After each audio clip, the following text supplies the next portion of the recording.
right, Kevin is with us in Texas. Hey, Kevin, how are you? Hi, Dave. I'm wonderful, sir. How are you? Better than I deserve. How can I help? So I'm 24 years old, and 7 years ago, my mom took out a whole life policy from a family friend for her, sorry. my dad, and me. Yeah, and I'm trying to convince them to at least cancel mine because they have some debts, and these premiums obviously are going to be a burden on them. The whole life policy for me is $500,000, and she pays like $4,000 a year in premiums, and some of that, don't know how much, is going into something called a paid-up additions rider. Yeah. Now, the whole way this thing is set up is like mental gymnastics to me. I can't really understand it. I can't find any unbiased explanations on what this rider is. Mm-hmm. But I was able to contact the agent, and he was telling me a very vague explanation that, you know, it adds on to the face value so that even though I don't get the cash value if I would die, that face value would end up growing by an exponential amount. And therefore, it's worth for me to keep it, and I shouldn't be canceling it. I just think, you know, either way, I can get a low-term insurance rate. Mm-hmm. So I'm trying to convince my family to just cancel it. Don't know if that's a smart thing to do because I don't understand this paid-up additions rider. Right. So just wanted to get some clarity on that. Okay. Well, you're on to something here. You should cancel it, and you should get term insurance. And it's no shock that a whole life agent, when you called them, said you should keep the whole life. Well, duh. That's how he gets his commissions. Right. And so he didn't want you to cancel it. He wants to get a commission. So paid up additions are in what are called mutual companies. Mutual companies are owned by the customers. Okay? And so technically speaking, it doesn't work out this way, but technically speaking, when they make a profit, they don't have stockholders. The policy holders are the stockholders. You are a stockholder, your mom's a stockholder. And so they pay out dividends. Okay? But it's not like dividends in stock.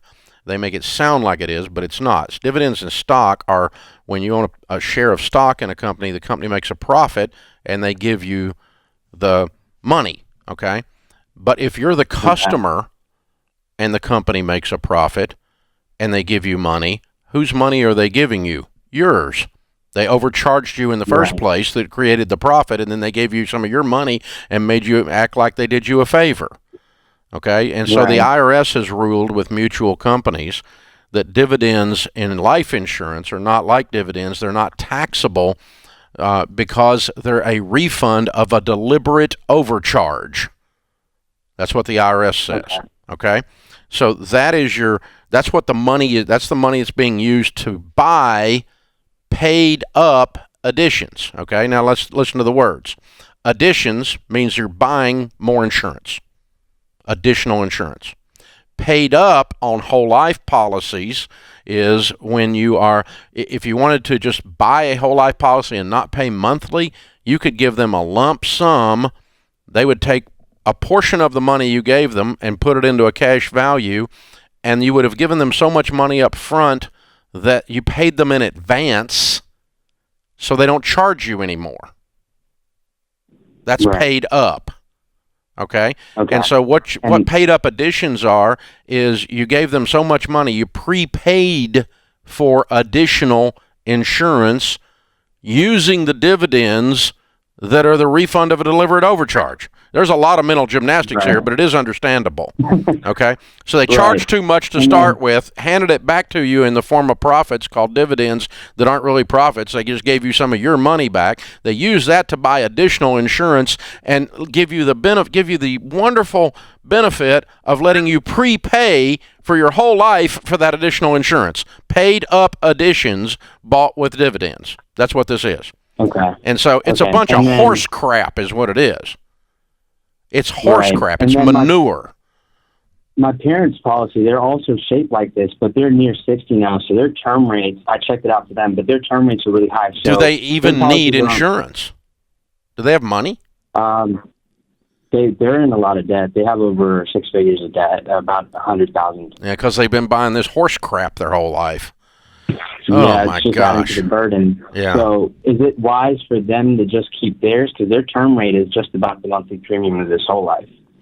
It depends on the level of the It depends on the level of debt that they're in and how much money they're going to need if one of them dies. If they need insurance, then you have to decide what you're going to do to get the insurance and what's the cheapest way to do it. But for you at 24 years old, shovel the manure out of the barn and cancel this crap. It's horrible. Okay. And there's about $16K in the cash value. I'm just planning on telling them to take that and, add it to their, pay out their debt. Use it to clean up some of their debts, and you go buy you a term policy and get on with your life, young man. You have figured this out. You have good gut instincts because you can smell horse crap when it's in the room with you, and that's what you were doing. You smelled a skunk. You just didn't know what his name was. And so I walked you through the definition of the terms, and then you start to figure out, oh, they charge me too much, they give it back to me. It's the refund of a deliberate overcharge. I use that to buy more insurance, and I prepay for it. Well, how could this possibly be good for anybody but the insurance company? That's what it is.